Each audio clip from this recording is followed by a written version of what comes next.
Ellen DeGeneres left the U.S. just weeks before the Epstein files were officially released, and Katt Williams is now revealing how she was allegedly linked to Ghislaine Maxwell.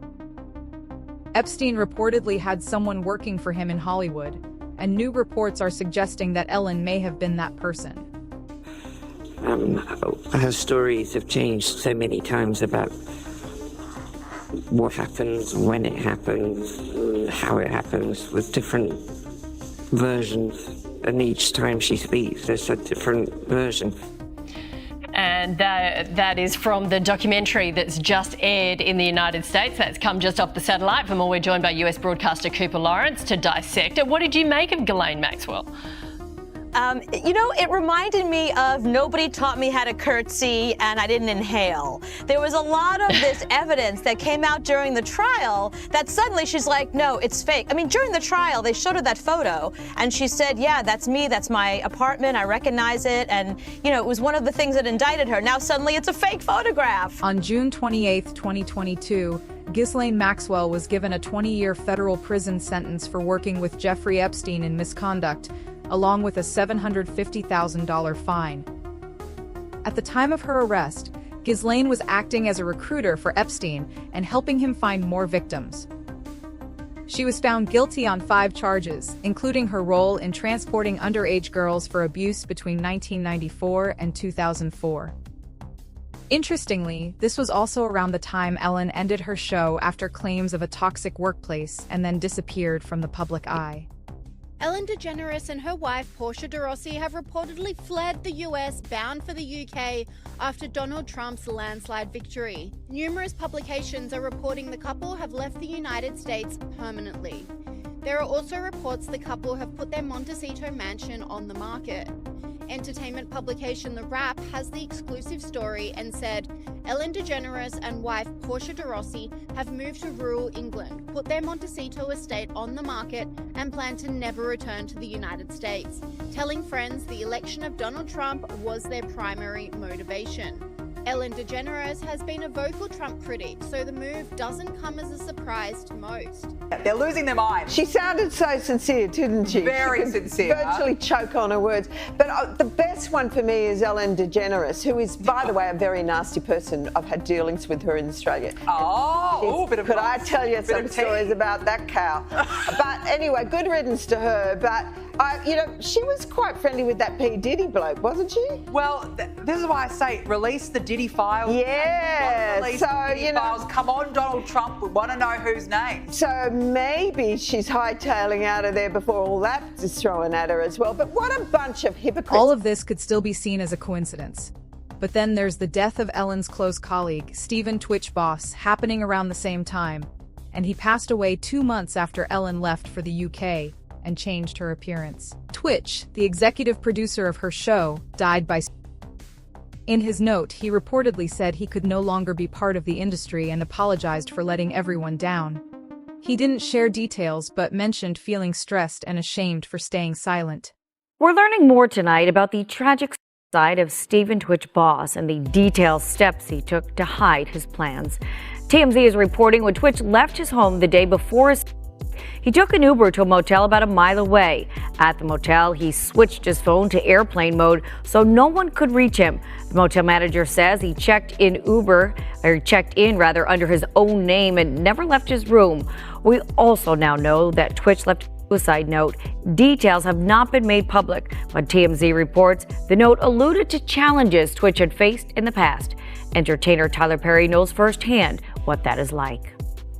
I want to take you back to a time in my life where I tried to commit suicide a couple of times because it was so dark. I thought the only way to make this better, this pain go away, is to end my life. Had any of those attempts happened, I would have missed the best part of my life. This wasn't a coincidence. Ellen ended her show after Ghislaine Maxwell was sentenced and left when she felt she could be pulled into the situation. Katt Williams said nothing in Hollywood happens by chance. You don't just end a show that makes hundreds of millions each year without a reason.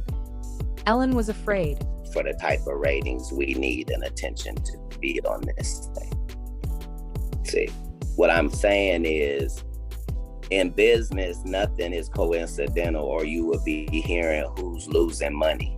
In all of these situations, it's only the artist that's losing. Somebody makes big money. When these rappers get killed, not incidental. Somebody made $100 million and now don't have to talk to that artist or none of their crew, don't have to validate none of their contracts. Now only got to deal with the mama, only got to see her once a year, and it's over. And the money goes up and up and up. So they killed this $20 million guy, but they reaped $60 million in benefits.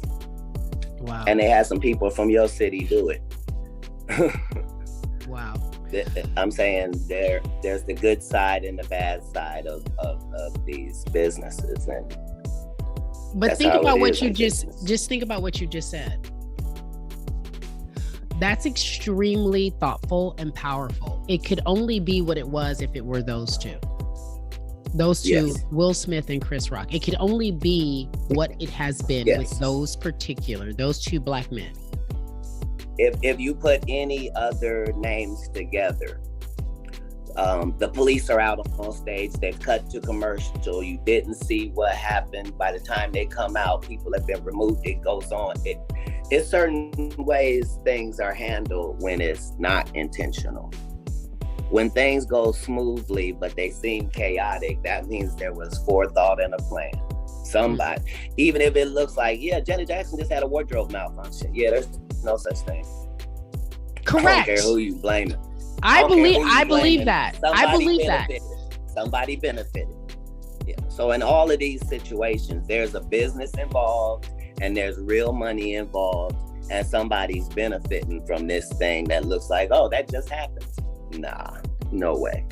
As more Epstein files come out, people are revisiting Ellen's show and noticing disturbing similarities between what she joked about and what Epstein was doing on his island. For example, court papers claim Epstein was involved in collecting stem cells from aborted fetuses and children. Reports also mention links to genetics, reproduction, and long-term legacy ideas, with billionaire Peter Nygaard connected to the discussion. Now look at what Ellen was promoting on her show. Okay, let's talk about this facial that you're obsessed with. How many, did you get the whole cast of Ocean's 8 to do this? Everybody. Okay, good, smart ones. Just those that I thought would appreciate it. Okay, explain what it is. Well, it's this way in which one forces through microneedling. It's like a little roller with these, some of you, I think many of you know it, and it pushes through the skin and ruptures the collagen and then boosts it. You look like a burn victim for a day, but then it pushes the What are you pushing into the skin, Sandra? Sarah? Perry? What are you pushing into the skin? Well, you push in whatever the facialist would like to insert into your pores. But what is it? It is an extraction from a piece of skin that came from a young person far, far away, and they somehow figured out how to extract. It's foreskin from a Korean baby. Other celebrities were doing the same as well. According to some critics, Hollywood was part of a coordinated push to normalize this behavior. On March 20th, 2016, Steve Harvey interviewed Michelle Park, an Emmy-winning NBC host who shared a preview of Oprah Winfrey's favorite anti-aging cream by Skin Medica, said to be made using foreskin from underage donors. The company says Skin Medica uses foreskin fibroblasts to grow and develop new cells. Some conspiracy theorists claim celebrities use these products for lasting youth, linking the skincare industry's use of neonatal foreskin cells to alleged elite exploitation. I'm gonna put a little on your hand. I'd do that, Oprah did. Yeah, Oprah did it. All right, so here, we're gonna rub it right in. How come it's red? I'll show you in a sec, Steve. So this is made from growth hormones of human. Look, the wrinkles has just disappeared. I can't even ball my hand up. So it's made from human foreskin.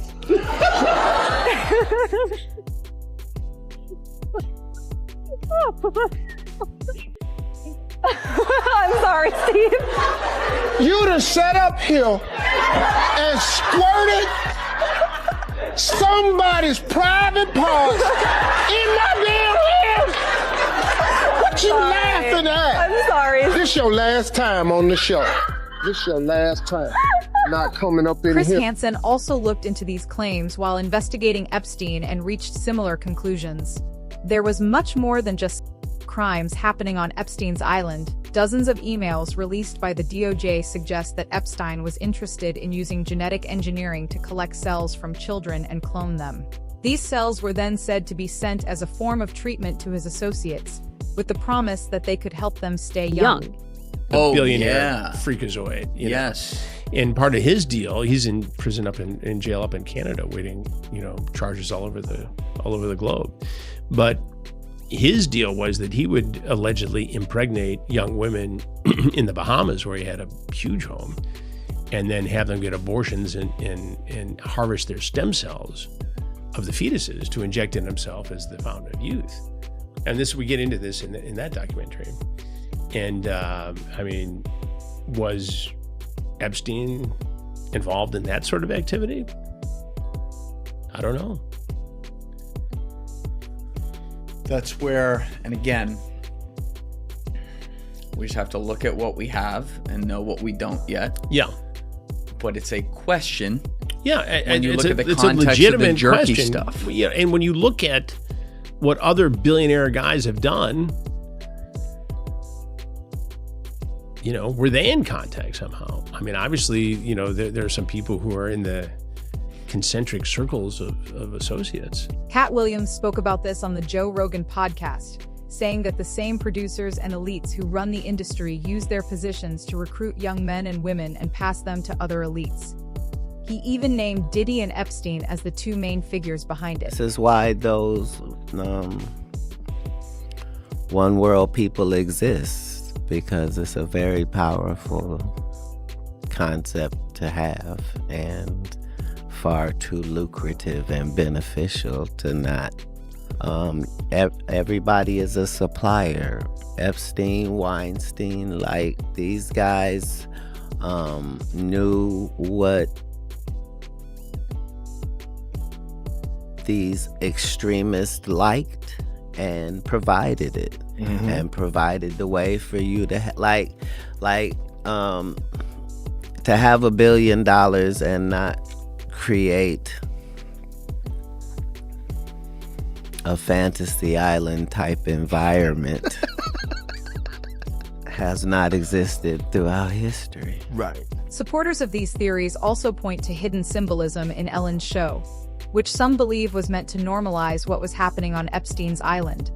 At one point, these elites even tried to bring Katt Williams into their circle. In a recent interview with Theo Vaughn, Katt said he was shocked by how powerful Harvey Weinstein really was. Allegedly, Weinstein offered Katt access to any actress he wanted, saying they were available to him instantly, and the only thing Katt had to do in return was stay quiet and help recruit more young men and women. Fans, aspiring models, actors, and especially child actors are often targeted. Epstein's most outspoken victims was among the first to reveal how all of this was happening. Epstein was acting as a recruiter himself, but you don't end up with hundreds of victims tied to powerful elites by working alone. Epstein had several people working for him, going out and trying to manipulate individuals. Ghislaine was just one of these recruiters, and there are likely many others who were never arrested. The only reason Ghislaine ended up being caught was because of the sheer scale of her actions. Ghislaine recruited hundreds of underage individuals for Epstein. She would look for vulnerable teenagers who needed help or money and present Epstein as someone who wanted to support them. Multiple victims have said the worst part was how Ghislaine targeted them at their lowest point and used their pain to push them into things they didn't want to do. She had no remorse, no voice. Ghislaine has no soul. And you know yourself what I've been through trying to take her down. And the reason why I've had to go through that. Far over 400 powerful individuals from around the world have been tied to Epstein's network. Imagine how many more might have been revealed if Epstein had been allowed to speak. Around 3 million redacted files reportedly held this information, and that's still not even half of what was recovered. Fox News alert: the Department of Justice just dropped last month's jailhouse interview with Epstein Madam Ghislaine Maxwell. And it's a doozy. First, she doesn't think Epstein killed himself. So you think he did not die by suicide, given all the things we just talked about? I do not believe he died by suicide. No. And do you believe that, do you have any speculation or view of who killed him? No, I don't. And what about Epstein's infamous client list? Did he even have a list? You never observed or you never saw any sort of list or black book or a list of individuals who linked to certain masseuses or Absolutely anything no. like that? Absolutely no. There is no list. There is no, I'm not aware of any blackmail. I never heard that. I never saw it, and I never imagined it. The list doesn't exist? So flight manifests don't exist? The surveillance tapes don't exist? The bank records don't exist? Well, what about Trump? The media spent the last couple months trying to smear him as Epstein's predator pal. I don't recall ever seeing him in his house, for instance. I actually never saw the president in any type of massage setting. I never witnessed the president in any inappropriate setting in any way. The president was never inappropriate with anybody. In the times that I was with him, he was a gentleman in all respects. And did you ever hear Mr. Epstein or anybody say that President Trump had done anything inappropriate with masseuses or with anybody in your world? Absolutely never. In any context. A good portion of the interview focused on Bill Clinton. Author Daniel Halper told Primetime Clinton was romantically involved with Maxwell. Would Ghislaine sell out her old flame? And she was asked about Bill and said he never did anything inappropriate and that Bill never went to Epstein's island. There's also the claim that whistleblowers like Katt Williams are being silenced. Katt said the elites are starting to close in on him, and that it's only a matter of time before they come after him too. Infiltrate the Illuminati, find out what the fuck they got going on, get the information, run back to y'all, tell y'all everything I know. That's my motherfucking job. But I don't know how many more times I'm gonna be able to sneak in there. Thanks to Shannon Sharp and 90 million views, I can't sneak very often. So while I was in there this last time, knowing that my last report might be my last report, I went in there and I got information for everybody. Look at my white friends. Us too? That's right, white secrets. To give you an idea of how much information is being kept from the public, there are DOJ-released emails where Epstein is clearly discussing victims with other elites. However, none of the files actually name these individuals. In fact, hundreds of thousands of documents are fully redacted, meaning those responsible may never be exposed. Question: which one do you prefer, lewd and lascivious conduct or procuring monsters for prostitution? I suppose lewd and lascivious conduct. I would prefer lewd and lascivious conduct with a prostitute if possible. That exchange between Jeffrey Epstein and Ghislaine Maxwell on May 23, 2008 is part of some 18,000 emails from Epstein's personal Yahoo account obtained by Bloomberg News. The emails, which suggest the inbox was most active between 2005 and 2008, include messages spanning 2002 to 2022. Epstein died in 2019, and emails received after that are largely spam or marketing offers. Overall, the emails offer a raw look into the disgraced financier and sex offender's world. While this inbox wasn't the only one he used, the newly uncovered emails do suggest how central Maxwell was to his life, something that contradicts her telling of events.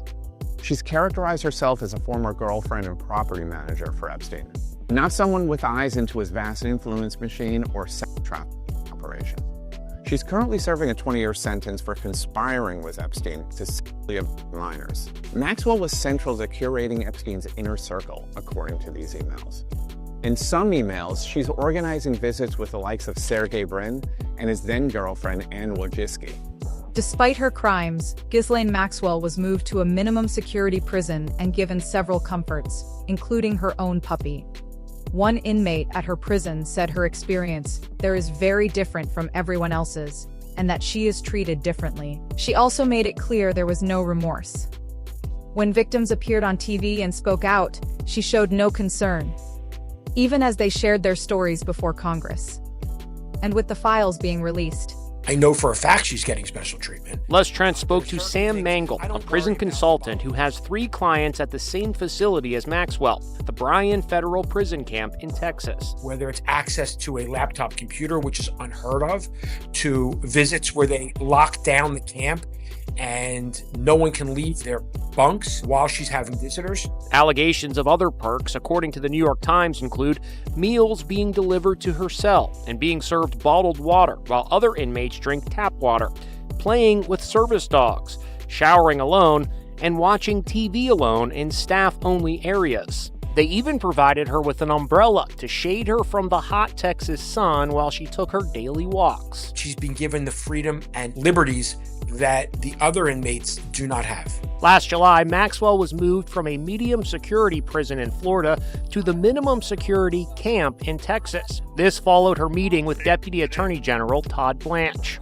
According to reports, fellow inmates at the facility were threatened with solitary confinement or transferred to a tougher penitentiary if they voiced complaints about Maxwell's perks. They've been told from the day she got there, do not discuss her, do not put anything in writing, do not talk about her on the phone, do not make any trouble regarding Ms. Maxwell, or we will move you to another. As more files are released and more people begin to speak out, this story is far from over. If you want to stay updated on everything that comes out next, be sure to like the video, subscribe to the channel, and turn on notifications so you don't miss what's revealed next. Let me know your thoughts in the comments.